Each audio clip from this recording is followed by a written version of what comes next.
Now guys, I got to be real here. On the reveal day for Battlefield 6, I was getting ready to die of cringe. This is the same company that made 2042, and I don't have a single positive thing to say about 2042. The fact that it even exists is negative. So when the reveal rolled up, I only had one question.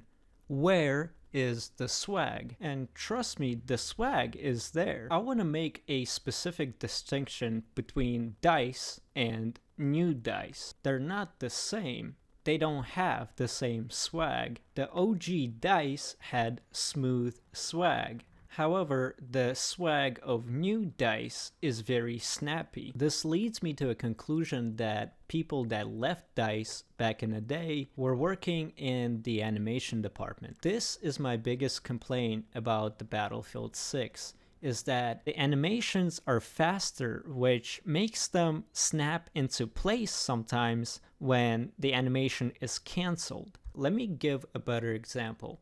This is your character simply standing, and this is your character sprinting.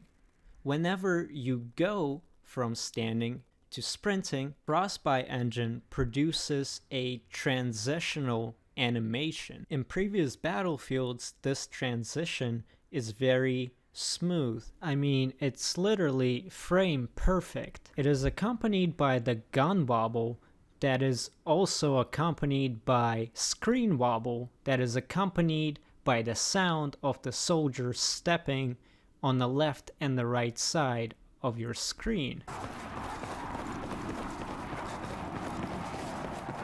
This creates an illusion as if you're actually sprinting, and this is why it's so pleasant to look at, and it is enjoyable to sprint in Battlefield 4. In Battlefield 6, the transitioning animation has you pointing the gun upward and then having it awkwardly wobble with almost 2 times the speed. However, this wobble is very unconvincing because it is not accompanied by the screen wobble. I guess the word here is stiffer. Battlefield 6 animations are stiffer, which is alright. Apex has the stiffest animations on planet Earth, and that's what makes it so unique. But check out this next level of swag from old DICE devs, where they do use a stiffer animation in the middle of the sprint. It happens when soldiers' right or left foot hit the ground.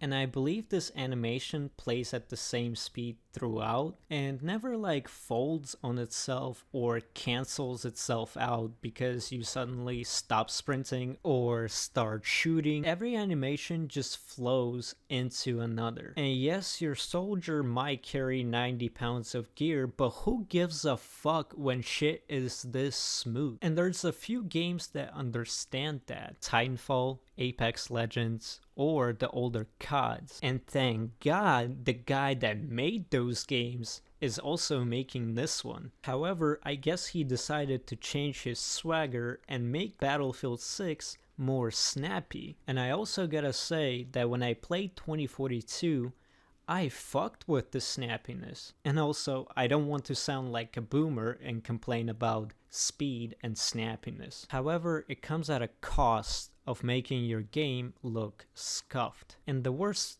part of this is that Battlefield 2042 is neither all the way there or all the way here. They don't play out at the same speed, so some of them are ridiculously fast, like throwing a grenade, for example. This loses you swag because it makes grenades feel unrealistic within a realistic game that you're trying to create. The animation of the knife, to be honest, I didn't have high hopes going into this because I thought if it's the same guy that's making melee animations from 2042, then we're fucked. And thank God they're not in third person, and you even get to snatch a dog tag. However, this time they went with one size fits all, or one melee fits all, which is not a good approach because in previous Battlefields, melees could come from different directions, letting you know which side you were lacking on. I understand that that's 4 times the work, but it shouldn't really be a problem because this game has 4 times the budget. Another thing about this animation is that it's too fast. It is fine that it is snappy. After all, this game has a snappy swag. But the first time I saw it, my brain couldn't even register what happened. I don't even think you can kill somebody this fast. Did you know that you can see soldiers' eyes? Probably not because of how fast it is. In Battlefield 4, timing was more appropriate, and it made it more believable that, hey, you just got your throat slit by some Russian. And besides, it just looks baller as fuck. And also I should mention that a $100 version of this game doesn't come with ACB 90. They give you a survival knife instead? This actually doesn't make any sense unless they would give you ACB 90 for playing previous Battlefield. But really, no ACB 90 for a $100 version? DICE, you put a wrong toy in the Happy Meal.